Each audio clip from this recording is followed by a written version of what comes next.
আসসালামাইকুম। আজকে ইতালিতে প্রচুর পরিমাণ স্নো অর্থাৎ বরফ পড়তেছে। খুবই অবস্থা খারাপ। এই দেখেন অবস্থা, রাস্তাঘাটের অবস্থা খুবই জটিল ও ভয়াবহ। গাড়ি আসলেও চলার মতো না। কি করব বুঝতে পারতেছিলাম না। বের হইতেই হবে, একটা কাজে বের হলাম। পুরো রাস্তা জুড়ে শুধু বরফের আবরণ। আমাদের ইতালি প্রবাসীদের জন্য আপনারা দোয়া করবেন।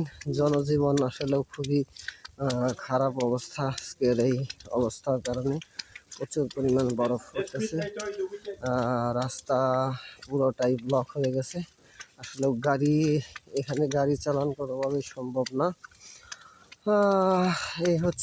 এই দেখেন স্যাম্পে পড়তেছে তুষার, বরফের আবরণ। সত্যি বলতে ইউরোপ হচ্ছে আসলে শীতের পাহাড়, এটা বলতেই হবে। আমি ইতালির বোলোনিয়া থেকে আপনাদের এই দৃশ্যটি দেখানোর জন্য চেষ্টা করলাম যে একটু বাহিরে বের হই। তো কষ্ট করে শীতের মধ্যে বাহিরে বের হইলাম। অবশ্যই আপনারা আমার চ্যানেলটি শেয়ার করবেন আর ধৈর্য সহকারে ভিডিওটি দেখবেন, আমার সাথেই থাকবেন। আশা করি অনেক ভালো লাগবে। সকলে ভালো থাকবেন। ইতালি থেকে শুভ দুপুর।